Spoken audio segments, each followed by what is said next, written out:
Wow, ako pa mag-a-adjust sa'yo? Hanggat walang pangalan ng post ko, wag angkinin ha. Kung tingin mong ikaw yun, kasalanan mo na yun. Pati ba naman simpleng salita ko, matatamaan ka na? Idedemanda kita ng cyberbullying. Ewan ko kung hindi ka mapahiya. Lalabanan talaga kita, sinasabi ko sa'yo. Ang tapang mo, ha? Porket ba social media lang yon? Ay, akala mo ba tita, ganun lang kadali ang magkaso ng cyberbullying? Hindi mo ako pwedeng indemanda dahil wala ka namang patunay. Nakatag ka ba? Nakamention? Hindi naman, di ba? Alam mo kung sinong pwedeng kasuhan? Yang anak mo. Ang dami kong screenshot ng mga paninira niya sa akin. Nagpo-post pa siya ng picture ko na ine-edit niya, di ba? Baka kapag ako nagkaso sa inyo umiyak kayo dyan. May mga comment ka pa nga doon na sinasabi mong wala akong utang na loob. Sige nga po, pakilista ang mga utang ko. Ako kasi wala akong matandaan Pero kayo po, merong utang na loob sa amin. Hindi lang yan. Literal na utang, meron ka po. Bago mang away sana, bayad-bayad din. Sadya talagang may mga tao na nakikinig sa sabi-sabi ng iba. Ganun ang ugali ni Puring. Hindi muna niya inaalam kung totoo ba ang sinasabi ng nagsusumbong sa kanya o gawa-gawa lang na paninira. Dahil sa ganoong klase ng ugali, sasapitin niya ang sumpa na magpapahirap sa kanya. Ano kaya ang kahahantungan ng kanyang buhay? Makukuha niya kaya ang kapatawaran ng iba o magiging sanhi lang ito ng lalo niyang pagkalugmok? Menche! Lumabas ka nga dyan! Menche! Oh, bakit Ano nangyayari? Bakit napasugod ka rito? Hoy, ikaw, ayusin mo yung pinagsasabi mo tungkol sa akin, ha? Ano yung sinasabi sa akin ni Tia Norma na nakikikabit na lang ako ng kuryente sa inyo, tapos nagpapakabit din ako ng iba? Ha? Wala akong sinasabing ganyan, te. Hindi nga kami nag-uusap ni Tia Norma dahil nga nagtatampo sa akin nung hindi ko pinautang. Simula nun kahit magkasalubong kami, hindi na niya ako kinikibo. Oy! Ayusin mo yung pinapakalat mo tungkol sa akin, ha? Akala mo yata kung sino ka na. Magsasalita ka tungkol sa akin porket ba nakikikabit lang ako ng kuryente sa inyo. Ay sige, hintayin mo ako. Ha? Kapag nagpadala ng pera si Lita, magpapakabit agad kami para tanggalin mo na yan. Hindi na kumibo si Menchi. Hinayaan niya lang ang pinsan na magsalita ng kung ano-ano tungkol sa kanya. Ganun talaga ang ugali ni Puring. Kahit na sinong kapitbahay nilang nakakausap niya ay inaaway niya. Kahit pa man may utang na loob siya sa mga ito. Kahit nga ang kanilang mga kapitbahay ay nakakaaway niya, kaya kapag siya na ang nangangailangan, wala nang ibang handang tumulong sa kanya. Nang kinagabihan na yon, umuwi na ang panganay na anak ni Menchi. Halata ang pagod nito. Bago siya kumain, nagpahinga muna. Saka lang nalaman ni Fatima ang pagsugod ng kanyang tiyahin matapos magsabi ang kanyang kapatid. Wala na sanang balak ang ina na magsabi dahil alam niya ang ugali ng kanyang anak. Pero dahil madaldal ang kapatid ni Fatima, lahat ng nangyayari kapag wala siya ay nakakarating din sa kanya. Ang kapal naman ng mukha nun, ma. Bakit ikaw pa ang aawayin niya? Dapat siya ang inaway mo. Sabihin mo, nakikikabit na nga lang siya ng kuryente, siya pa ang magyayabang. Tingnan mo, mamayang madaling araw tatanggalan ko yan ng kuryente. Wag na. Hayaan mo na yun si Ate Puring. Ay hindi. Hindi pwede yung hayaan na yan.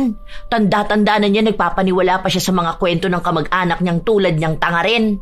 Makaakala niya lahat ng tao kasing bait mo. Wala naman tayong mapapala kapag pinatulan natin sila. Sa mabilis siyang maniwala kapag may nagsasabi sa kanya Ilang taon na yan hindi pa magtanda. Para naman siyang bata na kapag nagsumbong na hindi kabate, hindi niya talaga kabate. Buisit Buti sana kung hindi siya nakikikabit sa atin ng kuryente. Saka totoo naman Tingnan mo mamaya kapag tinanggalan ko yan ng kuryente, mawawalan din yung kapitbahay nila. Wala akong pake kung may baby sa bahay nun. Sana dito sila sa bahay magsabi kung kailangan nila. Mamaya maging dahilan pa yan ng pagkasunog. Ay nako, nanggigigil talaga ako. Ang kapal ng pagmumuka. Tinotoo ni Fatima ang sinabi niya. Binunot niya ang saksakan na gamit ni Puring. Ang ginawa niya, sinira niya yon para kung susugod ang tiyahin niya, maipapakita niyang hindi magagamit ang saksakan. Nakita niya rin na walang kuryente ang isa nilang kapitbahay. Doon niya nalaman na 2 bahay pa ang nakikikabit kina Puring. Kundi ba naman makapalang mukha ng matandang to? Wala na nga silang kuryente tapos pinapakabit pa ang ibang bahay. Ang siste niyan, sa kanya nagbabayad yung 2 bahay. Tapos magbabayad siya sa amin ng 500 dahil electric fan lang gamit nila. Kaya pala sobrang taas ng kuryente namin ngayon. Ay naku, hindi ka talaga makakakabit sa amin. Kuryentehin pa kita dyan makita mo. Katulad ng kanyang inaasahan, nagpunta nga sa bahay nila ang tiyahin niya kahit na 10 oras na ng gabi. Ang kanyang ama ang kumausap dito. Bakas ang kakaunting galit sa boses ni Puring. Nagrereklamo ito dahil mainit daw sa bahay nila. Bakit sila biglang tinanggalan ng kuryente? Ako nag-alis niyan. Kumikislap-kislap kasi yan kanina Natakot ako baka masunog tayo rito. Uso pa naman ngayon ng sunog dahil sa mga kabi-kabilang saksak. Extension yan. Tapos baka sa kanila may nakakabit pa ulit na extension. Naku, mahirap na masunugan. Damay-damay talaga lahat dito. Di wala ka ba lang konsiderasyon sa amin? Alam mo ang init ng panahon tapos tatanggalan mo kami ng kuryente. Anong gusto mo? Magpaypay kami gabi-gabi, ha? Lo, sinabi ko na nga na baka masunugan. Check nyo pa kasi yan Kita mo, nagkikikislap-kislap. Hindi pwede yung ganyan. Kapag nagkasunog dito tapos ang daming tao na mapipinsala, hindi naman sa inyo magagalit. Baka mamaya malaman pa nilang dahil sa pakabit ng kuryente ang naging dahilan ng sunog. Sa amin pa magagalit ang mga tao. Kung hindi kasi sana kayo nagpapakabit sa iba. Anong pinagsasabi mo na nagpapakabit sa iba? Kita nyo, 2 kapitbahay ang walang kuryente nung nawalan kayo. Sige, kapag bukas na ayos yung extension nyo at nagkaroon ng kuryente yung 2, iisa lang ang ibig sabihin nun. Grabe naman ang coincidence kung nawalan kayo ng kuryente pati rin sila. Hindi naman brown out. Ang sama talaga ng ugali mo, ano? Ay opo, yes po. Yan din sabi sa akin ng mga kakilala ko. Kaya nga wala akong gaanong friends Mga friend ko kasi masasama rin ng ugali. At talagang proud ka pa sa ganyan mong ugali? Opo, bakit naman po hindi? Kung kayo nga po proud kayo na ganyan ang ugali nyo tapos ako hindi pwede? Kung palaaway ka, then palapatol naman ako. Ganun lang yun. Nag-uumpisa na ang init ng kanilang pagtatalo. Inawat na lang si Fatima. Pero kahit na ganon, hindi pa rin naibalik ang kuryente ni Puring. Nung nagkabit ng bagong saksakan, sinira ulit ito ni Fatima. Halos 3 araw na walang kuryente ang 3 kapitbahay nila. Isa yon sa mas lalong kinakagalit ni Puring. Hanggang sa isang araw, muli na naman itong sumugod sa bahay ni Menchi. Ang hinahanap naman na nito ay si Fatima. Wala naman dito si Fatima, te. Nasa trabaho niya, bakit?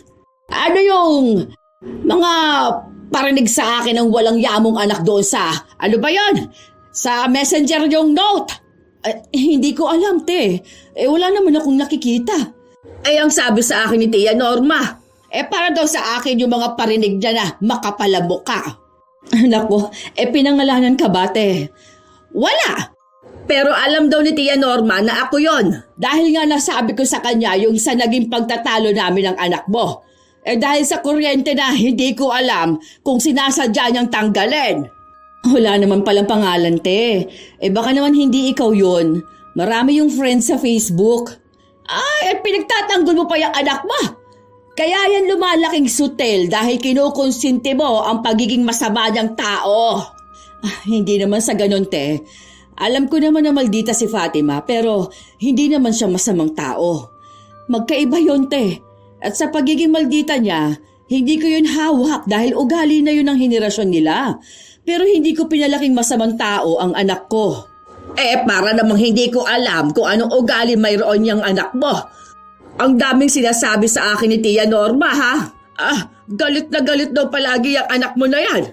Tapos kung ano-ano pang mga chismis na pinapakalat niya tungkol sa akin, hindi ko kayang palampasin to mga ganito.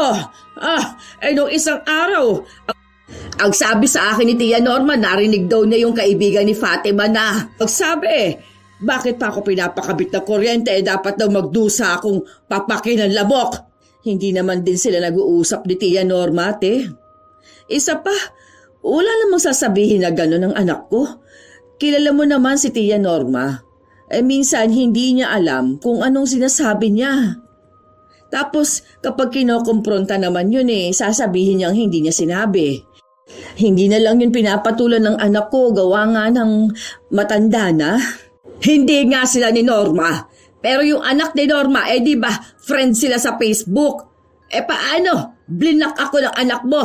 Takot ata na makita ko mga kalokohan niya sa buhay. Mamaya babalikan ko yan at mag-uusap kami. Ayaw ko pa naman sa lahat yung pinaparinggan ako sa social media.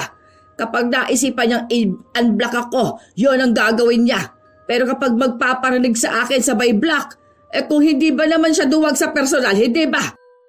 Hindi pa man nakakauwi si Fatima, nakaabot na sa kanya ang balita na yon. Kaya ang ginawa niya, dumiretso siya sa bahay ng kanyang lola Norma para kausapin ito. Siya kasi ang itinuturo ni Puring na nagsasabi sa kanya ng kung ano-anong kinakagalit nito sa kanya. Para matigil na rin ito sa paninira sa kanya. Kaso hindi man sila magkasundo, hindi siya pinapatulan ng dalaga. Hanggang sa dumating na lang ang ganitong sandali na napuno na siya. Na kahit na anong pagtitimpi niya, sasabog pa rin ang kanyang galit. Ayusin niyo naman po ang pagkwento dun sa pamangkin niyo. Para naman po hindi niyo siya kilala. Matanda na rin kayo. Sana huwag kayo pa naiimbento. Ayaw niyong nababastos kayo pero kayo naman ang gumagawa ng paraan para bastusin kayo. Daig niyo pa ang bata kung magsumbong kayo ng walang katuturan Ano, hahaba po ba ang buhay niyo kapag naninira kayo ng tao? Magiging masaya ba kayo sa langit kapag alam niyong may nagagalit na tao? Hindi pa kayo magbago kakaunti na nga lang ang ilalabi nyo sa mundo. Di pa puro kabutihan ang ipairal nyo. Kaya naniniwala ako na hindi lahat ng matatanda dapat nire-respeto Respetuhin kung sinong may respeto rin sa iba. Nagpaawa naman ang matanda. Pakunwari na siya ang aping-api para magmukhang napakasama talaga ni Fatima. May paiyak-iyak pa itong nalalaman. Dahil nga sa matanda na siya, iisipin ng mga nakakakita na walang modo si Fatima. Pero ilan naman sa mga kapitbahay nila, alam ang away nila. Iba sa kanila, kampi kay Fatima. Ang iba naman ay naiinis sa kanya dahil hindi siya naaawa sa matanda. Pero para sa dalaga, kung nais ng isang tao na galangin siya, bata man o matanda, dapat ay marunong din siyang gumalang ng iba. Ilang sandali lang din ay dumating si Puring. Sakto at natalo siya sa sugal, kaya ang galit niya ay kay Fatima niya nais na ibaling. Dahil silang dalawa naman talaga ang nagkakainitan simula pa nung una. Nagsumbong si Norma na para bang sinaktan siya ni Fatima at yun ang pinaniwalaan ni Puring. Kung hindi ka nga naman bastos, hindi ba? Sumasagot-sagot ka sa mas nakakatanda sa'yo. Kung ano-ano pang lumalabas dyan sa bibig mo. Palibasa hindi ka pinagsasabihan ng mama mo. Hindi ho ako basta sumasagot lang. Pinaglalaban ko lang ang sarili ko. Nasanay siguro kayo sa mama ko na kapag inaaway nyo, siya pa ang magsosorry sa inyo. Hindi ako ang mama ko, ha? Kahit naputulin ko pa koneksyon natin, wala akong pakialam kung ganito lang naman ka-toxic ang angkan nyo. Animal ka talaga! Oh, sige. Subukan mo akong saktan. Magkakademandahan talaga tayo. Huwag niyo ako sinusubukan. Marami ritong nakakakita, Lahat yan sila gagawin kong witness. Mga kaaway mo pa naman yan sila. Hindi yan kakampi sa'yo. Sige, ano? Walang hiya ka! Hindi ka talaga asenso sa buhay dahil sa ganyang pag-uugali mo. Ang mga ganyang klase ng tao sa'yo, ha? Yan ang dapat na sinusunog sa impyerno. Opo, kasi yung mga katulad nyo hindi na pwede sa impyerno. Mahihiya si Satanas sa inyo. Matatanda na po kayo, sana naman kahit ngayon lang gamitin nyo naman ang utak nyo. Hindi yung kung ano lang ang sinabi sa'yo ng tiyahin mo Paniniwalaan mo siya kahit na wala naman kayong pruweba. Baka akala nyo tapos na ako sa ginawa nyo noon sa amin. Kung makaapi kayo sa amin dati, parang hindi kayo lalapit sa amin ngayon para lang magpakabit ng kuryente at tubig. Kung magyayabang kayo sa amin, siguraduhin yung hindi nyo kailangan ng tulong namin. Hoy! Para sabihin ko sa'yo, sa nanay mo ako lumalapit at hindi sa'yo. Isa pa, alam mo kung bakit mas pinagpapala ang anak ko na nasa ibang bansa na ngayon? Dahil mabait yon at hindi katulad niyang pag-uugali mo. Sa lagay na yan may pinag-aralan ka pa, ha? Para saan pang naging magkakamag-anak at iisang lahi kung hindi naman magtutulungan? Wow! Ang galing naman po pala ng anak nyo. Bakit po kaya hindi niya kayo bigyan ng pera pampakabit ng kuryente? Hindi po ba kayo nahihiya na dumadayo pa kayo sa bahay para lang makikabit? Mayaman naman pala ang anak mo eh.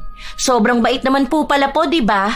Humingi po kayo ng tulong sa kanya, wag po sa amin na tinatawag niyong mga timawa noon. Ikukumpara mo pa ako sa pinsan ko. May anak ka pala sa abroad eh, bakit hindi ka matulungan? Ayusin niyo yung pag-uugali niyo, ha? Bastos na ako kung bastos. Pero hindi ako papayag na ulitin yung apihin ng pamilya namin. Akala niyo kung sino kayo? Nang aaway naman kayo kapag hindi nabigyan ng 20 pambili ng kape. Talagang inilabas ni Fatima ang mga hinaing niya. Marami pa yon. Hindi na niya kailangang isa-isahin dahil baka kung ano pang masabi niya sa mga kamag-anak niya. Pero kahit na may sagutan silang ganon, hindi pa rin tumitigil si Puring na humingi ng tulong sa ina ni Fatima.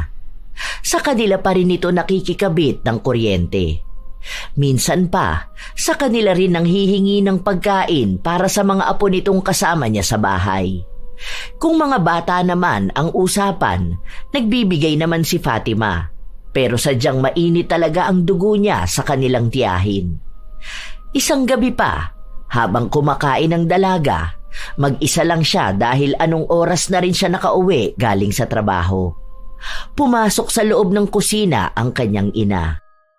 Ma, kailan niyo puputulan ng kuryente yung magaling mong pinsan? Tagal na niyang nakakabit sa atin ah. Huwag ka namang ganyan, anak. Hindi ko pa alam kasi ang sabi sa akin ni Ate Puring na hindi na raw nagpapadala yung anak niya. Si ate mo nga, Lita, dahil nagtalo silang dalawa. Naaawa naman ako at andyan sa bahay nila yung mga apo niya. Naniwala ka naman sa paawa niya sa'yo, ma? Andyan yung anak ni Ate Lita tapos hindi siya bibigyan ng pera? Lagi naman ganyan ang sinasabi niya. Imposible naman yun na walang allowance yung bata. Siya papapayag? Kaya nga hindi niya maibigay doon sa tatay eh. Dahil iniisip niya na baka wala siyang makuhang pera. Sus! Kilala ko yan. Pero nangako nga siya na baka sa susunod na buwan magpapakabit na sila ng kuryente. Huwag mo namang tanggalan kapag madaling araw na. May mga bata sa bahay nila. Ang lamok pa naman ngayon. Tapos uso pa ang dengue. Nakiusap naman sa akin kaya okay na yun. May dagdag naman din silang bayad. Yung 2 kapitbahay na pinapakabit niya, baka naman sa kanya na naman nakakabit yun ha? Solo na naman niya bayad ng kuryente nila tapos tayo ang baon dahil biglang taas ng bill natin. Hindi na sa kanya nakikikabit. Alam ko dyan na kay Kulot. Sinabi na rin nila sa akin. Nagsorry sila kasi ang akala nila ibinibigay din sa akin ni Ate Puring yung binabayad nila.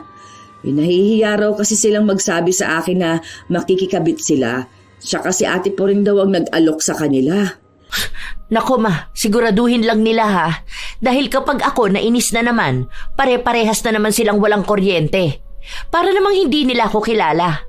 Kapag talaga ako tinopak, nako sinasabi ko sa kanila. Huwag ka magtatanim ng sama ng loob sa kanila. Saka magkakamag-anak tayo. Sino ba naman ang magtutulungan, hindi ba? Iisang dugo lang ang nananalaytay sa atin. Minsan talagang darating ang hindi pagkakaunawaan pero hindi naman ibig sabihin nun na makakalimutan na rin natin ang pagiging magkakamag-anak. Ay, kamag-anak niyo pala sila, ma? Sa pagkakatanda ko nung walang-wala tayo, ni hindi nga sila tumulong sa atin. Well, okay lang naman yun dahil hindi naman talaga natin dapat iasa sa kanila ang buhay natin. Pero ang dami nilang atraso na hindi ko makakalimutan. Yang tiya Norma nyo, naaalala ko ginawa niyan sa inyo dati. Ang dami niyang inutos sa'yo tapos pinabenta niya sa'yo yung dati nilang bahay. Tapos uutang ka lang ng 5K para pambayad ng kuryente nung naputulan tayo. Nagawa rin nila dahil halos ilang buwan silang nakakabit sa atin. Tapos hindi nagbabayad. Anong ginawa niya sa'yo? Pinagtawanan ka tapos kung ano-anong masasakit na salitang sinabi niya. Sobrang sama ng ugali ng matanda na yun eh. Hindi na nagbago hanggang ngayon. Ayan, nakarma tuloy siya. Ubus na pera niya, wala pa siyang bahay. Tapos ngayon ang sinisiraan niya yung anak niya. Sinasabi niya na malandi raw dahil nakadalawang asawa na. Tapos puro siya paawa ngayon. Panay hingi ng 20 pambili niya ng kape. Kapag di mo naman binigyan, sisiraan ka sa lahat. Ang lupit pa niya mag-imbento ng kwento. Ito namang pinsan mo, paniwalang paniwala sa kanya. Hay nako, nakaka-stress. Kumalma ka, anak. Mukhang naha-high blood ka na dyan. Huwag mo na kayang kainin yung taba ng baboy. Ay hindi ma, adobo to masarap tong taba. Basta huwag ka na kasi maging sobrang bait sa mga yun. Inaabuso ka nila. Ginagamitan ka ng pagiging magkadugo nyo Noon nga hindi nila tayo matulungan. Anak, noon yun. Kung ano ang nangyari noon, hindi na mangyayari ngayon. Hindi na rin ako papayag, ma. Wala naman silang pwedeng isumbat sa atin dahil wala silang naitulong sa atin Hindi rin ako papaapi sa kanila, no? Subukan lang talaga nila. Matapang na ako ngayon dahil mas may ipagmamalaki na ako. Magtunog na ako mayabang, wala akong pakialam. Kahit na anong sabihin ni Fatima sa kanyang ina para layuan ang mga kamag-anak nila, hindi ito nakikinig sa kanya. Isang lapit lang ng mga ito kay Menchi, nagbibigay agad siya kapag meron siya. Minsan ay itinatago sa kanyang anak ang pagtulong niya, lalo pat manggagalaiti talaga sa galit si Fatima. Isang araw, wala ang dalaga dahil nasa trabaho ito. Mag-isa lang din si Menchi sa kanilang bahay, kaya nang pumunta si Puring, siya lang ang nakausap nito. Ay sige na, may kalakihan naman tong bahay nyo. Hindi naman pwedeng sumiksik sa bahay yung anak kong yon. Kasi nga magugulo yung mga bata. Baka mahirapan yun sa pag-aaral niya. Nag-review pa naman yun para sa exam nila. Hindi ko pa alam, te. Kailangan ko pang kausapin ang asawa ko at si Fatima. Wala na kasing bukod na kwarto rito sa bahay. Yung isa na yan, lagayan niya ng mga gamit ni Fatima. May collection kasi yan ng K-pop. Tapos yung sa mga drawing niya. Yes! Wala naman palang kwenta yung mga nakalagay sa kwartong yan. Bakit hindi nalang ipaubaya sa anak ko, hindi ba? Pamangkin mo naman yun. Tsaka pinsan naman yun ni Fatima. Kung walang pwesto sa kwarto niya yung mga basura na ganon, bakit hindi nalang niya itapon, hindi ba? Ano ba namang magagawa niya mga Koreano na yan? Kaunting tulong lang naman ang hinihiling ko sa inyo. Bakit nga ba dito sa amin mo pinapakiusap ang bunso mo? Di ba nakatira yun doon sa bahay ng ate niya? Yun na nga ang problema Nakaaway ko nga itong anak ko kahapon. Paano? Nangihingi nga ako ng pera, ayaw akong bigyan. Tapos ayun, pinagalitan ko. Pati kapatid niya nadamay na rin. Ewan ko pa sa bata na yun. Alam mo naman ugali nun. Sutil. Katulad niyang si Fatima mo. Kaya silang nagkakasundo noon Bahay naman din to ng lola natin, hindi ba? Baka lang naman na may konsiderasyon kayo sa kamag-anak nyo. Hindi ko pa sigurado, te. Mamaya pag uwi nga ng asawa ko at ni Menchi pag-uusapan namin tong ganito, ha? Hindi ako pwede magdesisyon basta. Maagang umuwi si Fatima matapos niyang malaman ang gustong gawin ni Puring. Alam niya kasi na kapag ina niya ang nagdesisyon, papayag agad ito. Naaawa naman ako kay Arjeline. Mabait na bata pa naman yun. Hindi naman pwedeng puro na lang awa, ma. Para namang hindi mo kilala yung bata na yun. Nakausap ko nga ate niya hindi naman totoo na basta lang niya pinalaya si Arjeline. Oo nga raw, nagtalo sila ng nanay niya dahil kabibigay niya lang ng pera nang hihingi na naman. Kaya nga niya pinalayas yung kapatid niya, umuwi raw siya, naabutan niya sa bahay na may kasamang mga lalaki sa bahay nila. Tapos dun pa raw ata nagbibisyo. Minsan daw late na umuwi yun. Kahit anong pagalit niya, hindi nakikinig sa kanya. Kaya ayun, pinauwi niya sa kanila. Ang sabi kasi ng tita mo, alam mo namang naaawa ako doon sa bata na yun. Paano kung talagang kailangan niya ng tulong, hindi ba? Sayang naman ang pag-aaral niya. Hindi naman ganun lang yun, ma. Walang mangyayari kung panay na lang awa ang nararamdaman mo sa mga kamag-anak mo. At anong sinasabi niya na bahay naman to ng lola nyo? Sa'yo na to nakapangalan. Saka tayo nagbabayad at nagpagawa nito. Aangkin na naman siya kahit na hindi naman kanya. May sarili naman silang bahay, hindi niya patirahin anak niya. Baka kamo gusto niyang tayo lahat gagasto sa anak niya. Ang galing niya naman. Pero kahit na hindi payag ang dalaga na tumira sa kanila ang kanyang pinsan, mas nanaig pa rin talaga ang awa ng kanyang ina. Ibinigay muna ang kwarto ng kapatid niya at magkasama silang matutulog sa iisang kwarto. Inis na inis si Fatima. Hindi dahil kasama niya ang kapatid niya, kundi may ibang taong tutuloy sa bahay nila. Mabuti sana kung maayos na pinsan ito o kaya ay sadyang nangangailangan ng tulong. Pero ang ina nito ay ang kamag-anak na ilang beses na nanghamak ng pamilya nila. Katulad nga ng inaasahan niya, may kakaibang inaasta si Argeline. Hindi pa nila alam kung may ninanakaw ito, pero madalas kasing nakikita nila na kung ano-ano ang ginagawa nito. Hanggang sa dumating na ang araw na nagbibisyo na ito sa loob ng kanilang bahay. Minsan pa, nagdadala ng mga barkada niya. Dahil doon, kinausap ni Fatima ang kanyang ina. Ngayon mo napuntahan yon, ma. Sabihin mo sa kanya na paaalisin mo na rin yung anak niya rito sa bahay. Kagabi anong oras na ako natulog? Puyat ako kakahintay na umalis yung tropa niyang nasa kwarto niya. Tapos nung isang araw naabutan ko yan nagiinuman sila rito. Ang tamad pa niyan. Hindi naman sa ginagawang katulong pero sana naman matuto siyang sinupi ng pinaggamitan niya. Nung nakaraan kumain siya tapos iniwan lang sa lamesa yung pinagkainan niya. Baka akala niya nasa restaurant siya. Nag-chat na ako kay Ate Puring. Ang sabi niya sandali lang daw. Kakausapin niya ang anak niya. Sinabi ko nga na wala pa rito. Iintayin na lang natin baka tinatawagan na niya. Ilang oras lang din ay pumunta sa bahay nila si Puring kasama ang anak niya. Hindi pa nila alam kung anong nangyayari pero galit na galit si Puring. Halos magwala na siya dahil sa pagbukas niya pa lang ng pinto ay padabog na. Nagulat naman ang mga tao sa loob ng bahay dahil sa ginawa niyang yun. Bakit ka naman nagagalit sino pa namang hindi magagalit? Kung matratuhin ninyong anak ko ganun-ganun na lang. Ang kakapal ng mga pagbubuka ninyo. Nakisuyo naman ako na maayos sa inyo Pumayag ka naman na kahit hanggang graduation lang ni Argeline siya magstay rito dahil baka magbigay na ng pampagawa silita ng bahay namin. Kung umasta kayo sa kanya para bang hindi ninyo siya kamag-anak.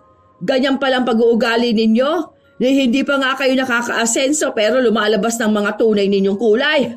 Ano bang ginawa namin dyan sa anak mo? Ni hindi nga namin yan kinakanti rito. Kung ano-ano na namang pinagsusumbong mo dyan sa nanay mo, Argeline. Alam mo naman na pinaniniwalaan yan lahat. Kapag sinabi mo dyan na pinapakain ka namin ng tae, malamang maniniwala yan. Parang hindi ginagamit ang utak. Isa ka pa!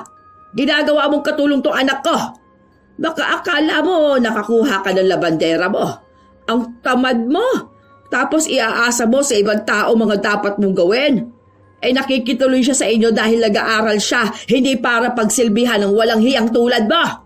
Ay, excuse me. Automatic ang washing machine namin para sabihin ko sa inyo. Nakikigamit yung anak mo ng gamit namin sa bahay. Bakit hindi mo sabihin dyan sa nanay mo, ha, Argeline? Ang kapal ng mukha nyo. Nakikisuyo na nga lang kayo makitira dito, hindi pa makisama. Ayoko na ng kung ano-anong diskusyunan. Lumayas ka rito sa bahay. Kinausap kita ng maayos tapos masama ang ikukwento mo dyan sa nanay mo.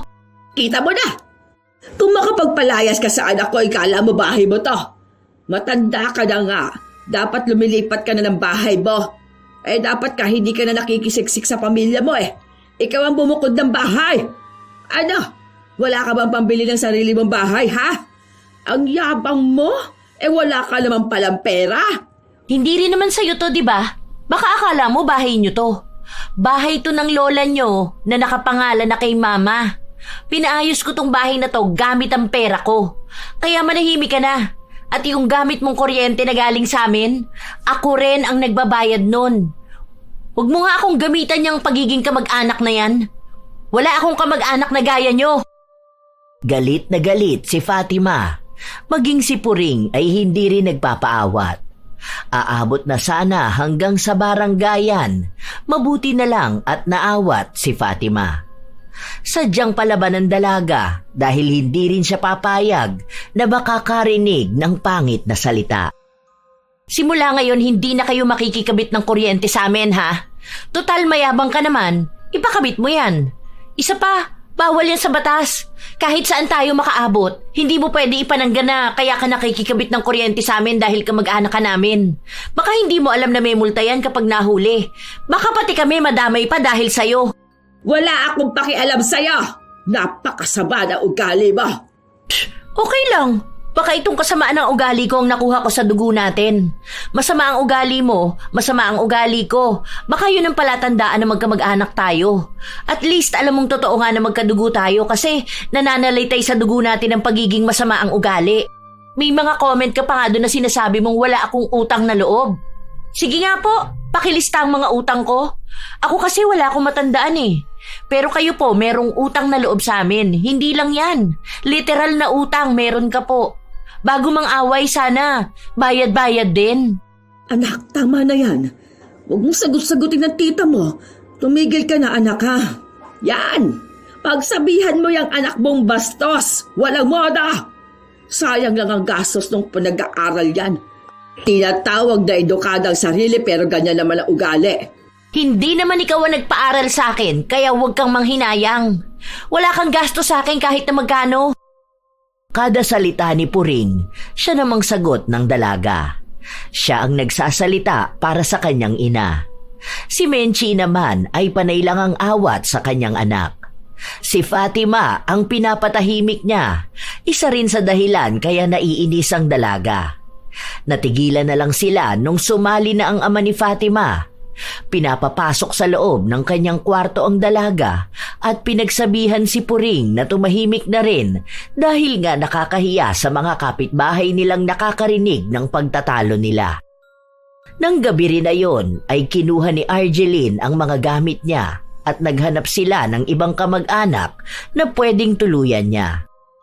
Marami naman silang kamag-anak na nakapalibot sa kanila pero ang iba roon ay nakaaway na ni Puring. Hindi na siya tinutulungan.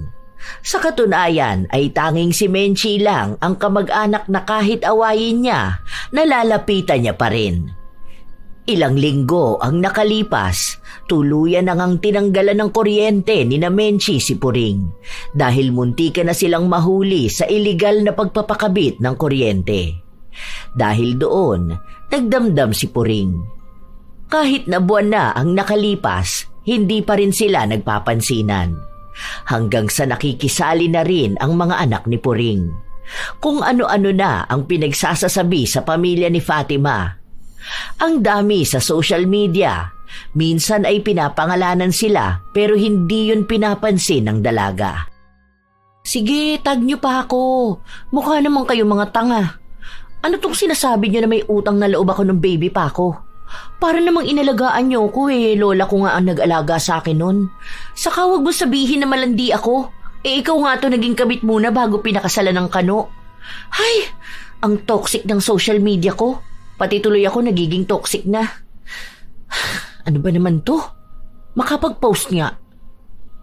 May mga tao talaga na hindi nanginginig ang panga. Kahit nasagad na ang kakapalan ng mukha.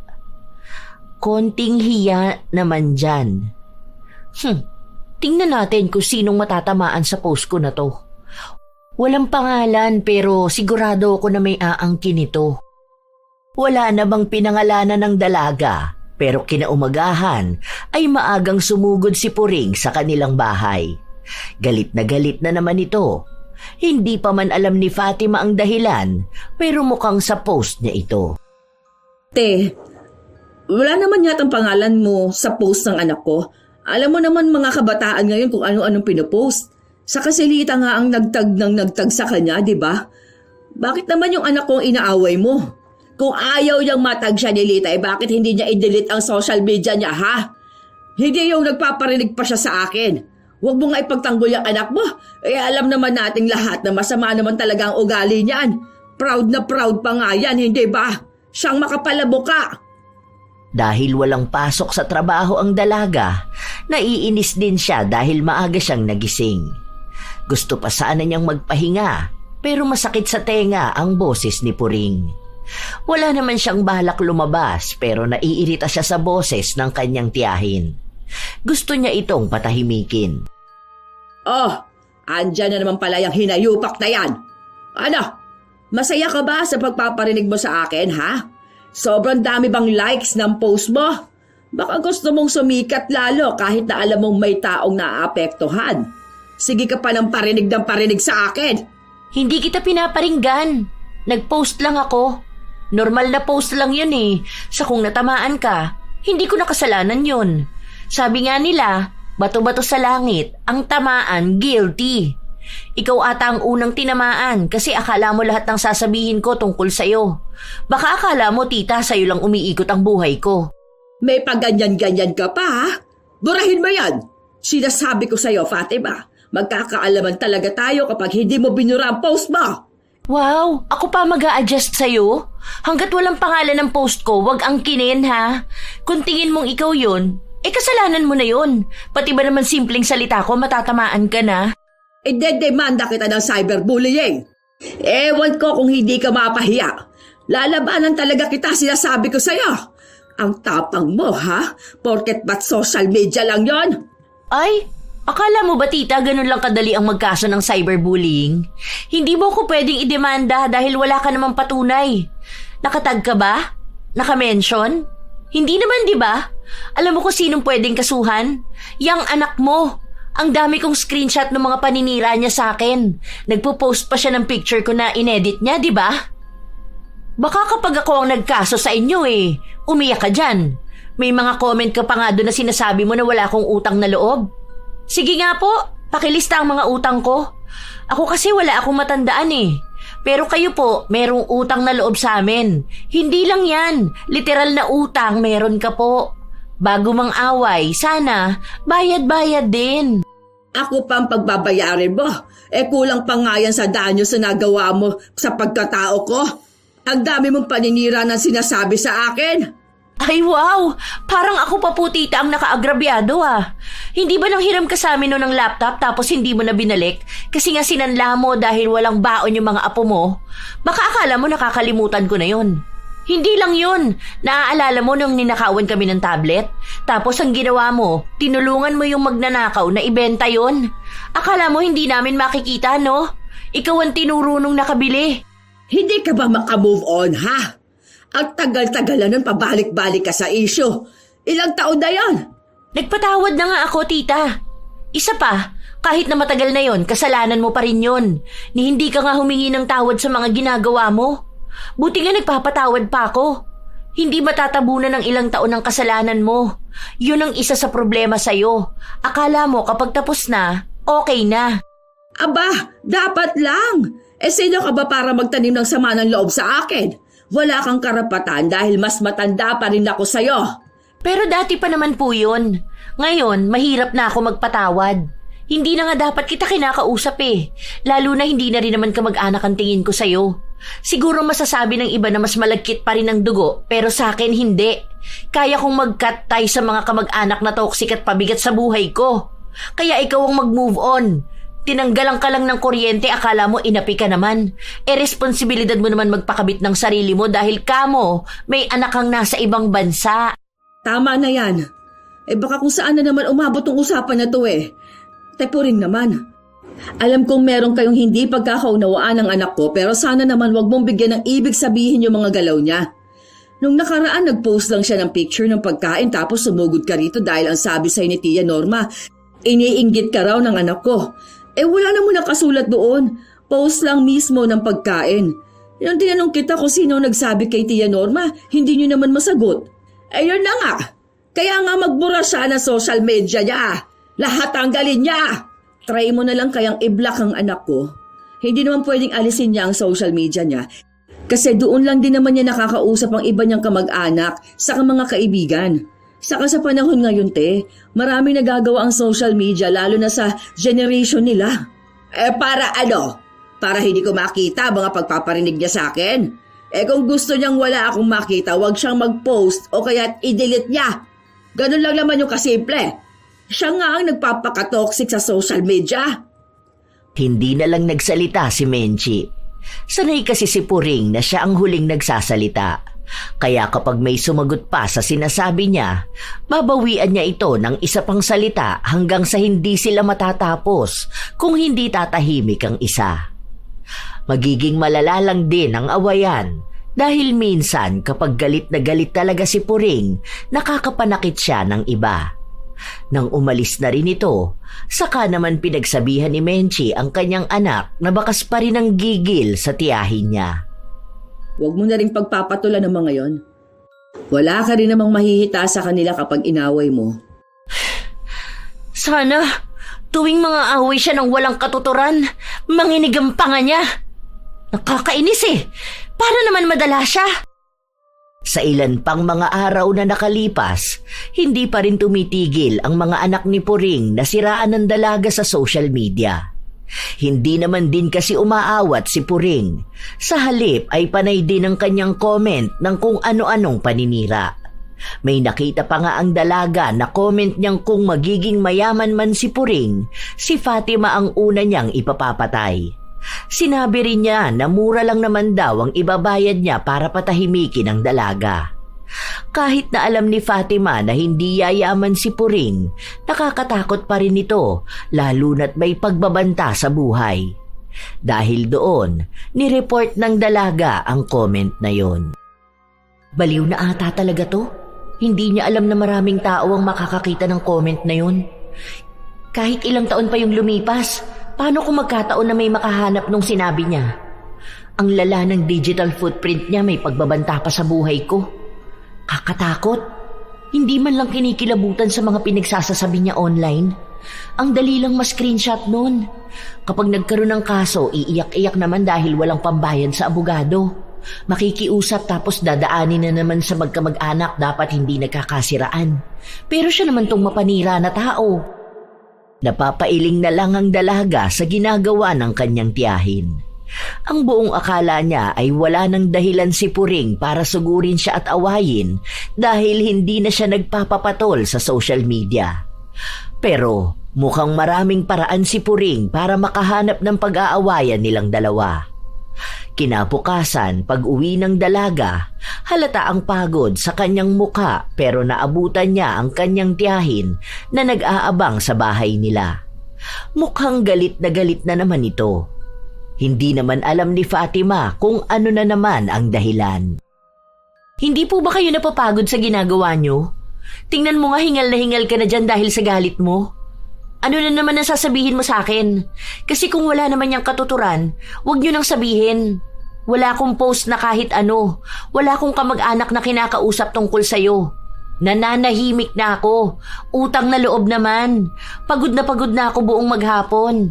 Buti pa kayo walang trabaho at ang dami niyong time ang away. Hindi talaga ako titigil na awayin ka. Paano'y walang hiya ka? Restricted ang Facebook ko dahil sa'yo.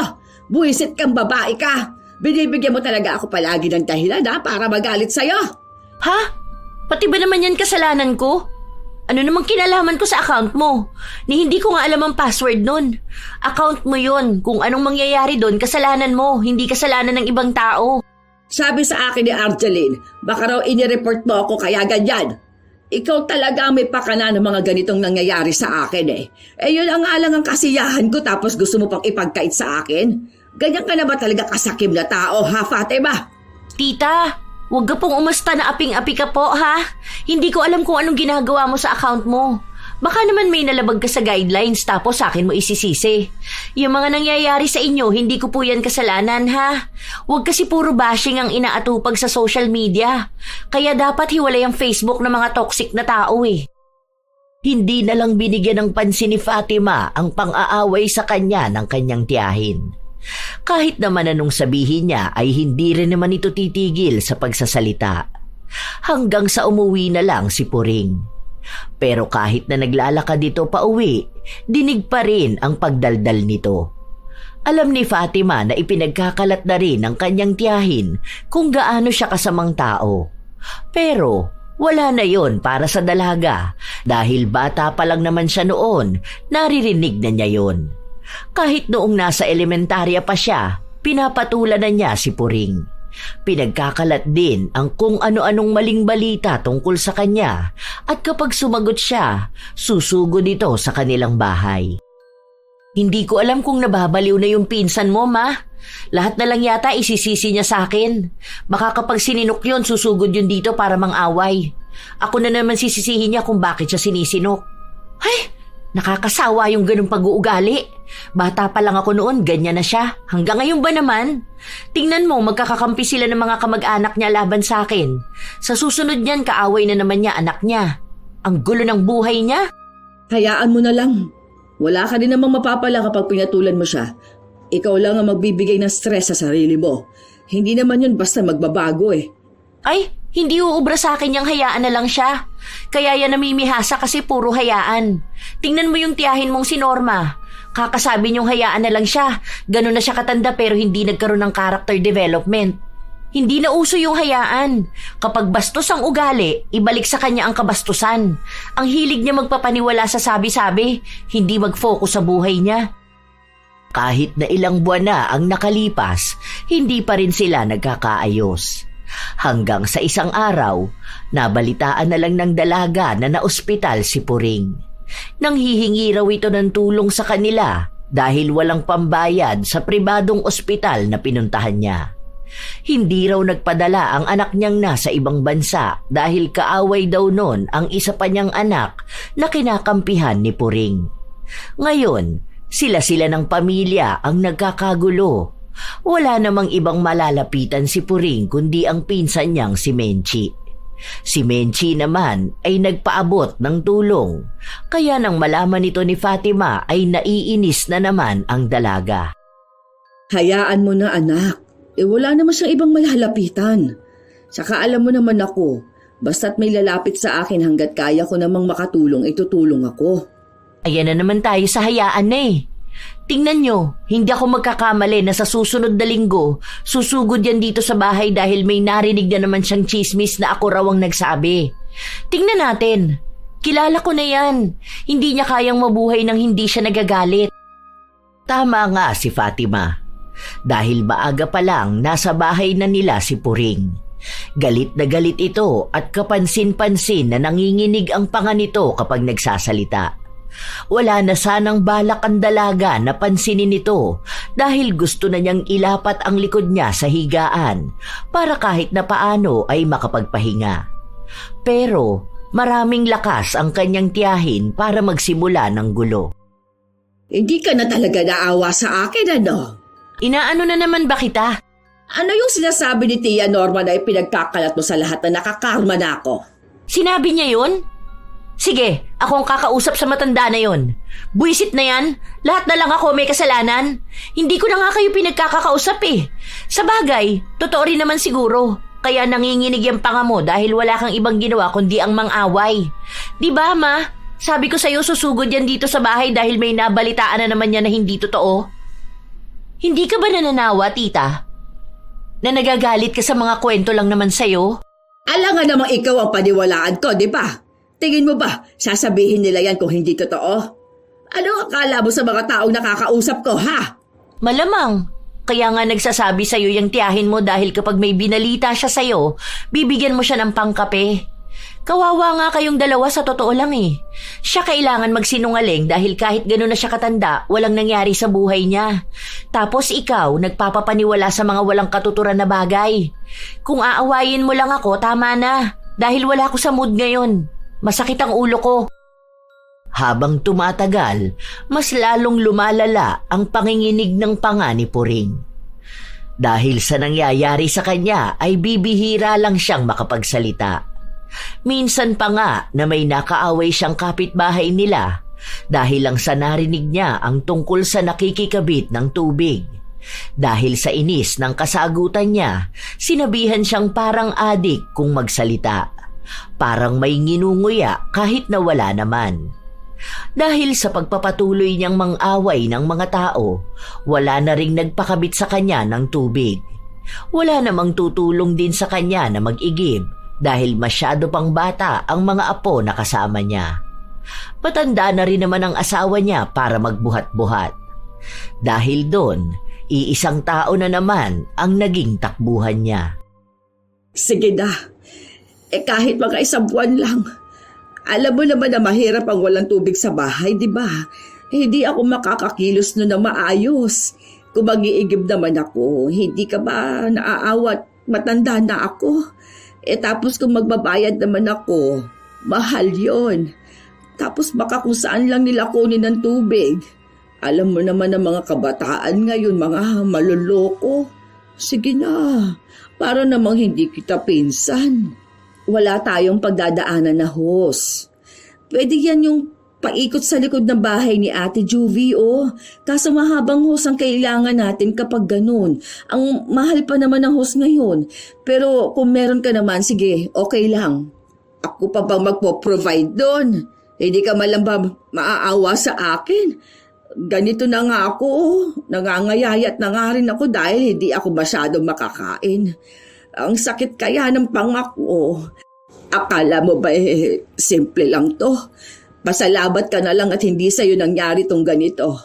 Bisan nga nagigising ako na madaling araw kasi kumikirot ang pangako. Tapos isa pa sa problema ko yung mga apo ko. Hindi ko gaanong maasikaso.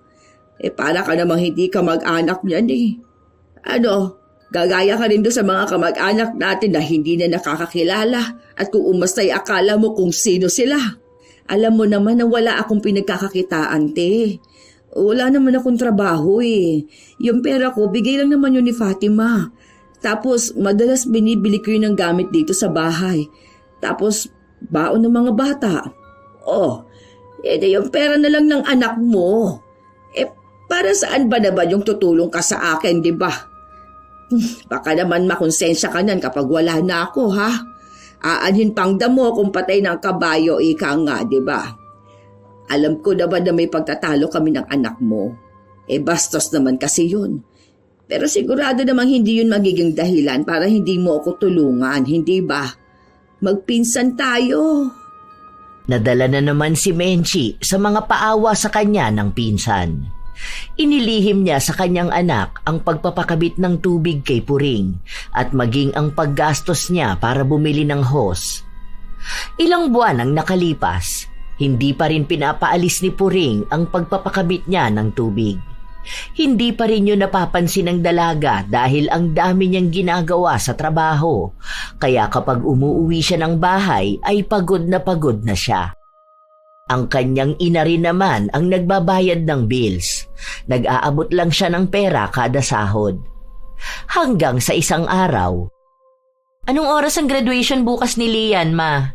Basta 12 p.m. daw dapat andoon na. Hindi ko lang alam anong oras ang start. Baka siguro mga 1 or 1:30 ganon. Bakit? Sasama ka ba? Wala ka bang pasok bukas? Hindi ko alam. Baka susunod ako. Maaga na lang ako uuwi. Undertime na lang siguro ako bukas. Graduation din ng apo ni Puring, di ba, ma?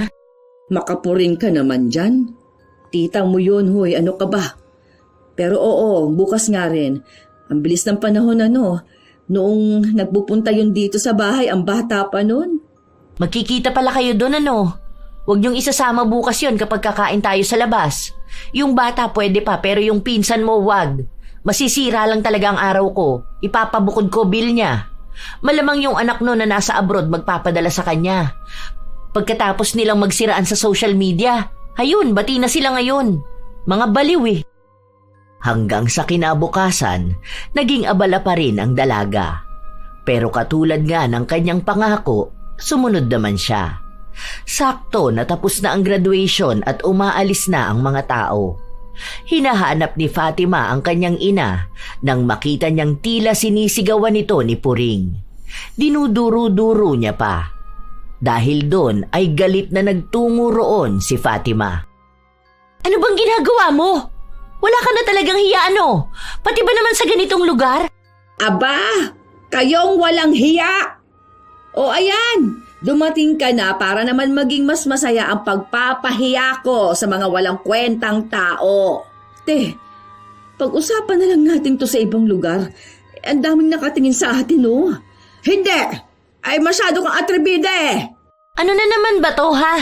Bakit dito ka pa gumagawa ng iskandalo? Paano yung nanay mo masyadong papansin? Siya ba naman ang umakyat sa apo ko? Moment ko na to, mga agaw ka pa! Hindi ko naman sinasadya, te. Umiiyak na yung bata kasi nga siya na yung susunod tapos wala ka pa. Nung tinawag siya, pumunta na ako kasi nakakaawa naman. Aakyat sa stage, mag-isa lang siya. 5 bata na ang natawag pagkatapos niya saka ka lang dumating. Hindi ko naman alam na nasa banyo ka pala noon. Oh, yun naman pala eh. Kasalanan mo naman pala tapos sa ibang tao mo isisisi. Anong gusto mo? Umiyak yung apo mo dun sa stage? Baka akala mo ganun ka kaimportante sa lahat ng tao rito para ihinto nila ang graduation hanggang sa dumating ka. Mga away ka pa, hindi ka nalang magpasalamat. Wala talaga sa hulog yung pag-uugali mo. Kami ang ipapahiya mo eh. Ngayon pa lang alam na ng mga nakakarinig sa atin kung anong mali mo. Huwag mo akong pinagsasalitaan ng ganyan, buisit ka! Ano na namang ipagyayabang mo sa akin ngayon? Na nakikikabit na naman ako ng tubig sa inyo, ha? Wala kayong karapatan namang agaw ng moment ko. Apo ko yun eh. Bakit? Hindi ba nila mahihintay kahit saglit, ha? Nagbanyo lang ako dahil ihina ako eh. Ang sabihin mo kamo, yang nanay mo, gusto na palaging siya ang bida. Pati ba naman apo ko sasamahan niya sa stage? Una, hindi ko alam na nakikikabit ka sa amin ng tubig. Yun naman pala eh, ikaw ang may kailangan sa amin, hindi kami. Dahil sinabi mo yan, bukas na bukas wala ka ng tubig. Huwag mong inaaway ang mama ko ha. Kung noon kaya nyo siyang ipahiya, hindi na ngayon. Wala ka ipagmamalaki sa akin dahil ikaw ang nakikinabang sa amin. Kung hayop ako, mas hayop ka. Ang kapal talaga ng pagmumukha mo. Ganyan na nga ang nangyayari sa'yo, hindi mo pa rin inaayos ang pag-uugali mo. Masamang tao na ako sa pagsagot ko sa nakatatanda pero sa totoo lang, kasi hindi naman lahat ng nakatatanda dapat talagang ginagalang eh. Mukhang sa edad mong yan, ngayon ka dapat tinuturuan ng leksyon. Nagmamalasakit na lang sa apo mo, magagalit ka pa. Kung aakyat yan mag-isa sa stage, baka dalhin niya yung lungkot ng graduation niya hanggang sa paglaki niya. Dahil sino ba naman bata ang gugustuhin umakyat mag-isa sa stage? Palibasa wala kang alam. Simula ngayon, wag na wag ka na lalapit sa amin at hihingi ng tulong ha. Kaya mo na yung sarili mo.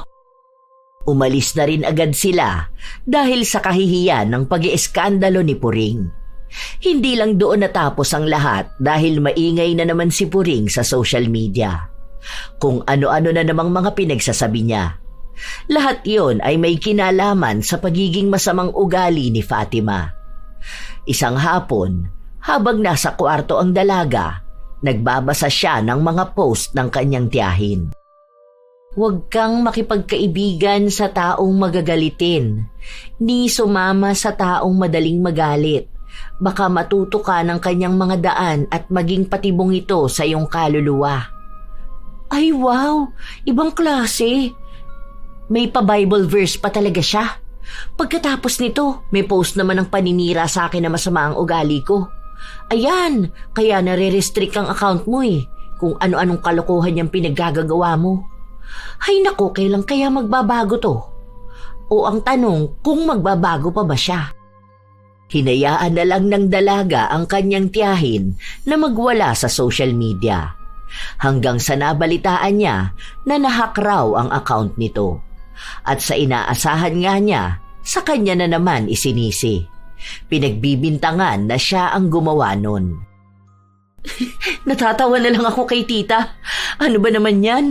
Sa akin pa talaga sinisi. Malamang kung ano-anong pinakiklik niya. Account niya yon. Malamang siya lang nakakaalam ng ginagawa niya doon. Mukha ba akong hacker?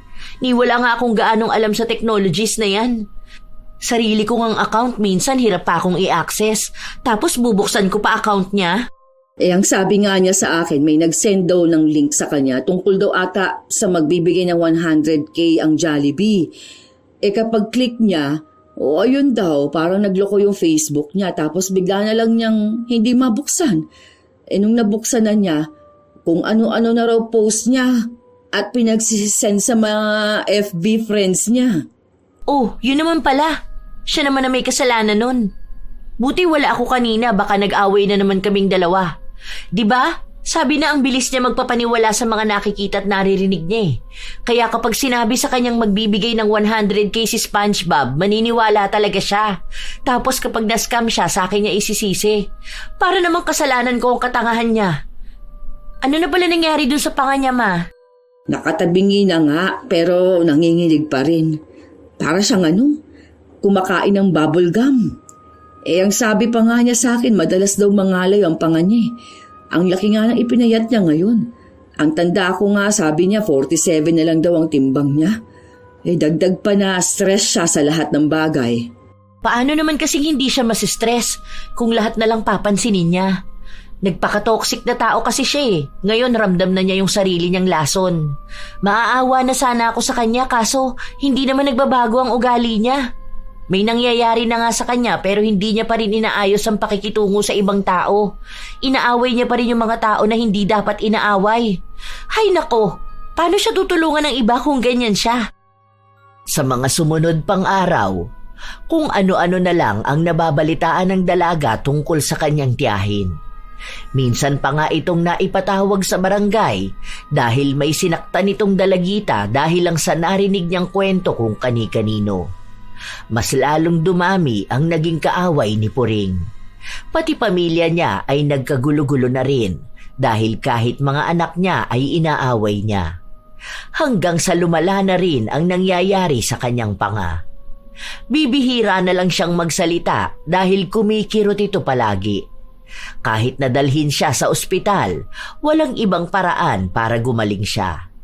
Dahil hindi naman natitigil ng mga gamot na iniinom niya ang panginginig ng kanyang panga. Mas lalo lang nakakaapekto sa katawan niya ang mga gamot.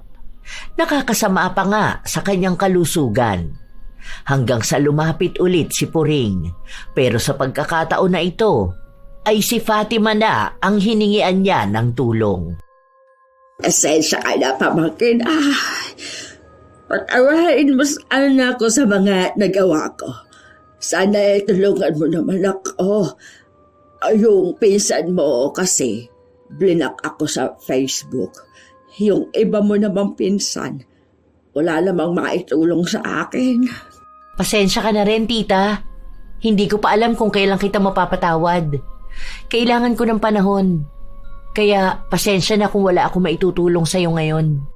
Sige na, pamangkin. Para saan pa na magkadugo tayo kung hindi naman tayo magtutulungan, di ba?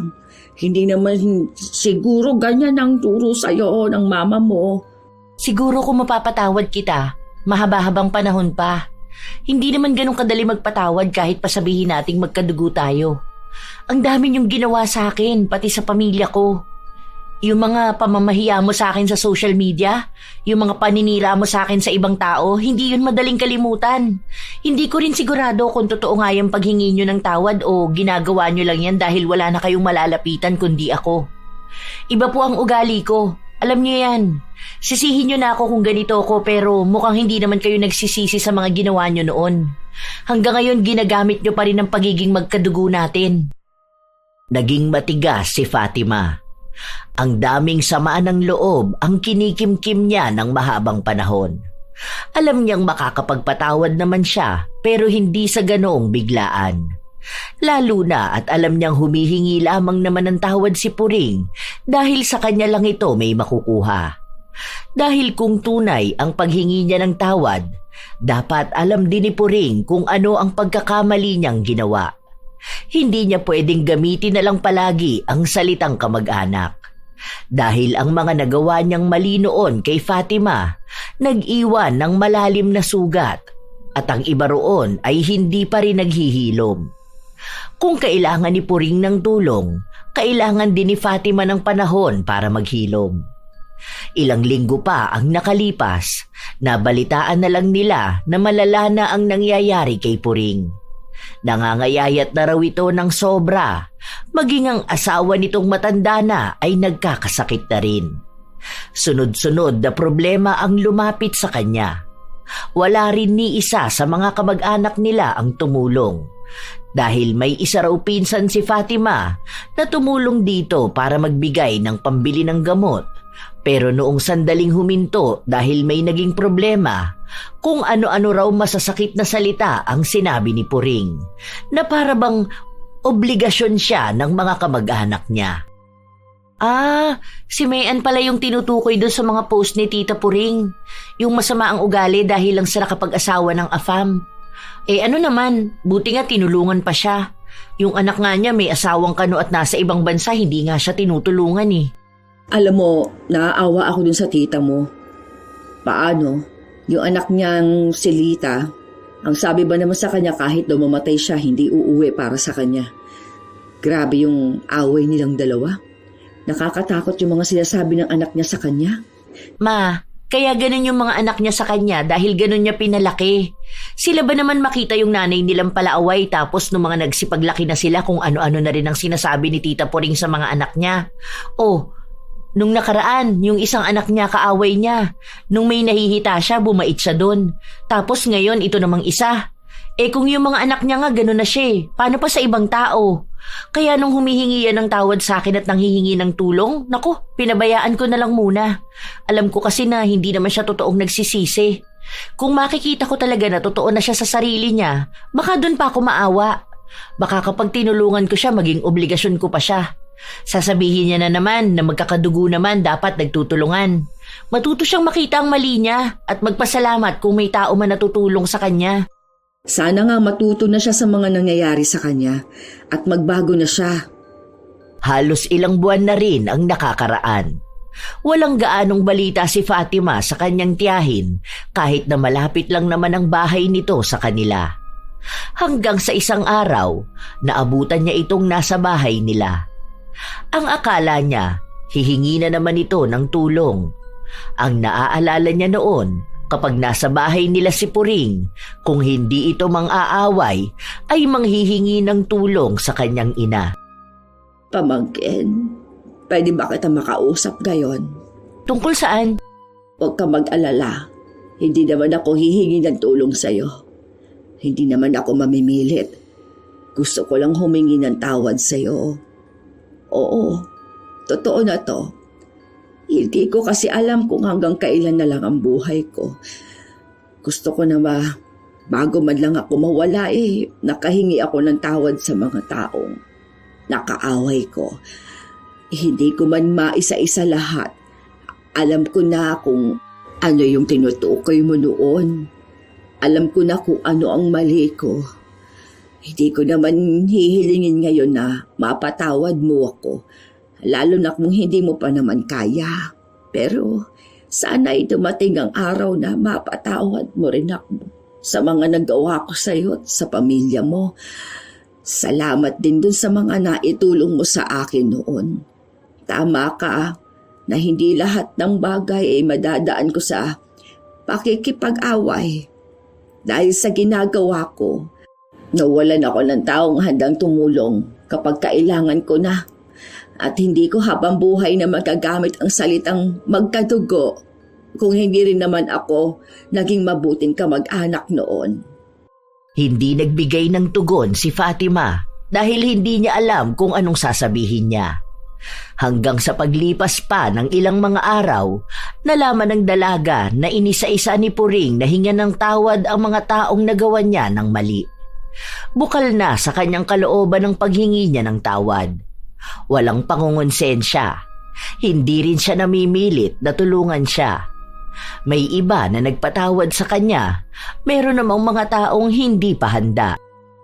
Naging malaki rin ang pagbabago ng ugali ni Puring. Minsan kasi, may mga tao pa ring nagbabalita sa kanya ng kung ano-ano katulad na lang ni Norma. Tila ba sinusubok ang kanyang pagbabago, pero mas lalo niyang pinatunayan na hindi na siya babalik sa dati niyang pag-uugali. Dahil doon, tumulong na rin sa kanya si Fatima. Sa paglipas ng mga buwan ng pagbabago ni Puring, tila ba may nagbabago na rin sa kanyang kalagayan. Lumulusog na ulit siya, pero hindi pa rin natatanggal ang panginginig ng kanyang panga. Mahina lang naman ito kumpara noon na sumasakit at nangangalay. Tila ba nasanay na rin siya. Sa mga sumunod pang buwan, nagkaroon ng pagkakakitaan si Puring dahil na rin sa tulong ng kanyang mga anak. Nakasundo na niya ang mga ito at hindi na siya tulad noon na pinag-aaway ang mga ito para lang magkaroon siya ng pera.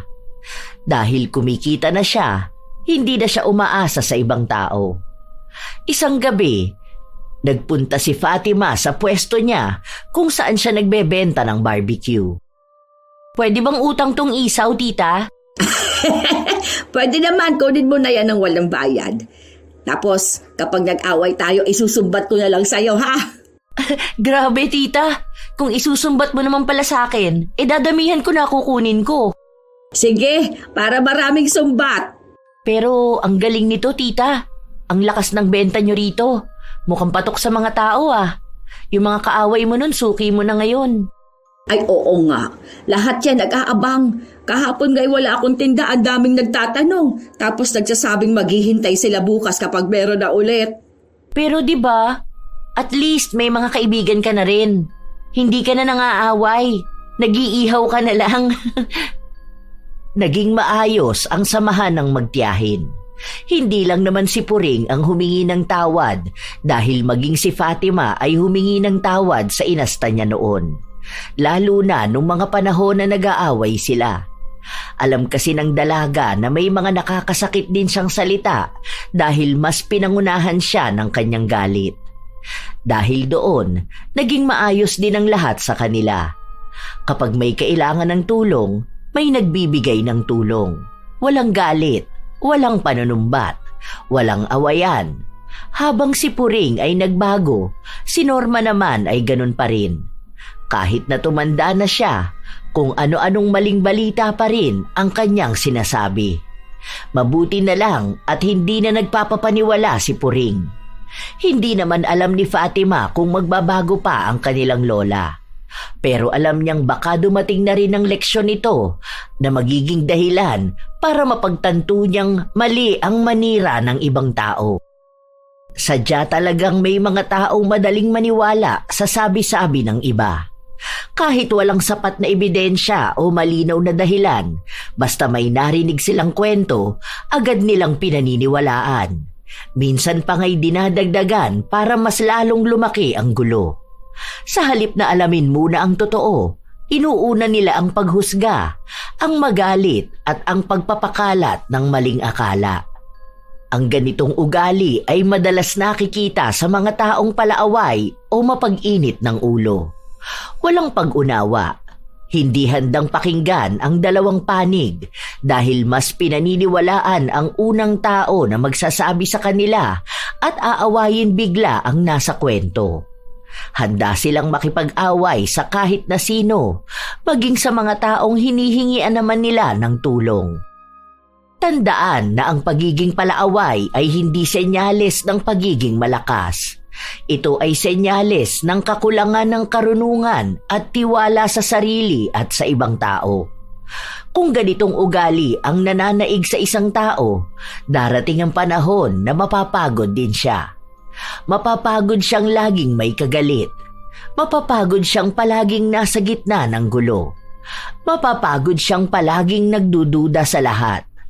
Dahil sa bawat galit na pinairal, may kapayapaang nawawala. Sa bawat sabi-sabing pinaniniwalaan, may relasyong nasisira. Kaya kung isa ka ring tao na ganito ang ugali, mas mainam na piliin mong maging mapanuri kaysa maging palaaway. Piliin mong manahimik kaysa makipagtalo sa hindi pa malinaw. Piliin mong magtanong kaysa manghusga. Dahil sa dulo, ang taong marunong umintindi ay mas panatag kaysa sa taong laging naniniwala sa sabi-sabi.